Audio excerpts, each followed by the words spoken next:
koloid ini adalah efek Tyndall. Dan efek Tyndall ini adalah gejala penghamburan cahaya ke segala arah oleh praktikum-praktikum kimia, sehingga akan tampak seperti adanya titik terang atau lintasan cahaya.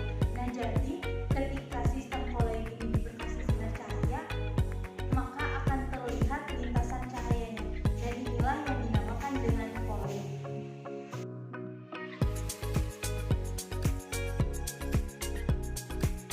Secara fisik, efek Tyndall dapat dilihat dengan bantuan senter sebagai sumber cahaya. Alat yang digunakan selain senter ada gelas kaca 1, 2, dan 3. Kemudian ada juga pengaduk. Sedangkan bahan yang kita gunakan pada praktikum kali ini ada air sebagai pelarut atau solvent, kemudian ada garam, ada juga santan, dan kopi sebagai solut atau zat yang terlarut. Pada sistem koloid, air disebut sebagai zat pendispersi atau penyebar, sedangkan garam, santan, dan kopi sebagai zat terdispersi atau yang tersebar.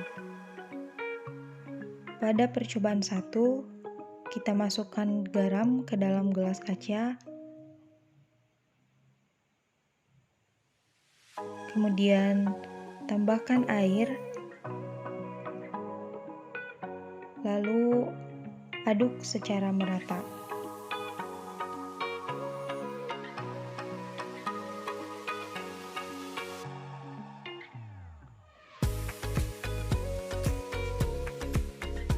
Selanjutnya, pada percobaan 2, dibuat campuran santan dan air.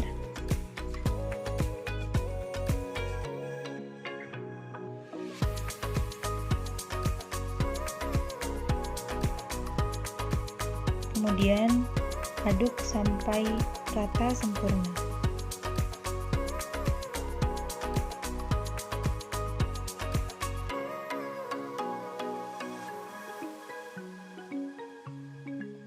Lalu pada gelas kaca ketiga dibuat campuran kopi dan air.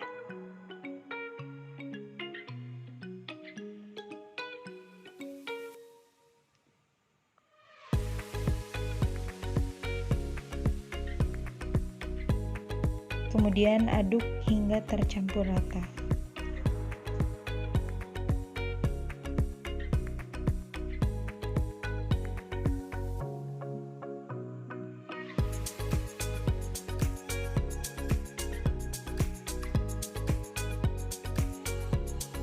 Kita lihat jumlah fase yang tampak secara fisik dapat dilihat dengan indera mata secara langsung. Pada gelas 1 hanya terdapat satu fase homogen yang jernih dan stabil. Di sini tampak tidak terjadi pemisahan fase ataupun endapan yang terjadi. Kemudian pada gelas 2 tampak terlihat hanya satu fase, meskipun sebenarnya ada dua fase atau bahkan lebih. Keruh tampak stabil, namun campuran ini dapat terpisah akibat proses pemanasan dan pendinginan. Kemudian, pada gelas 3 terlihat nyata terdiri dari fase heterogen yang terpisah secara perlahan dan tampak tidak stabil.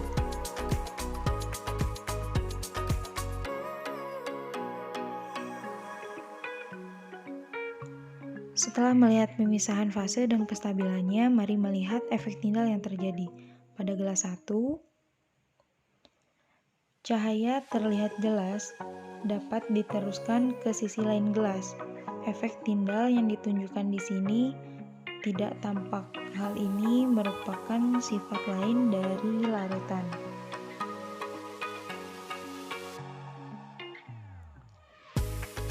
Kemudian pada gelas 2,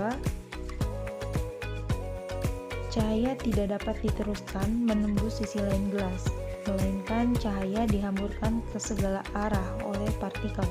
Partikel yang tidak terlihat tampak seperti titik-titik terang. Hal ini menunjukkan sifat koloid.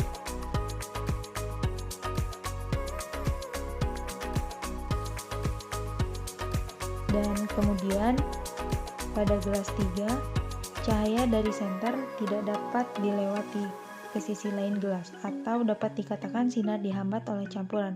Hal ini merupakan ciri dari suspensi, karena suspensi sendiri adalah campuran heterogen dari zat cair dan zat padat.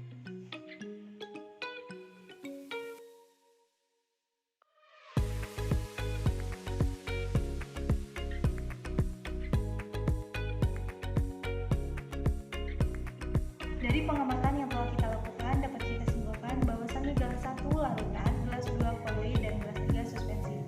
Berdasarkan efek Tyndall, bila larutan diberkasi sinar cahaya, maka cahaya akan diteruskan. Bila sistem koloid diberkasi sinar cahaya, maka cahaya akan dihamburkan. Dan bila suspensi diberkasi sinar cahaya, maka cahaya akan dihambat. Contoh lain dari larutan adalah air dan gula, air dan sirup, dan lain sebagainya. Contoh lain dari koloid adalah puding, susu, dan lain sebagainya. Contoh lain dari suspensi adalah campuran tepung dan air. Demikian cara membedakan efek Tyndall pada larutan, koloid, dan suspensi dalam kehidupan sehari-hari. Terima kasih telah menonton. Wassalamualaikum warahmatullahi wabarakatuh.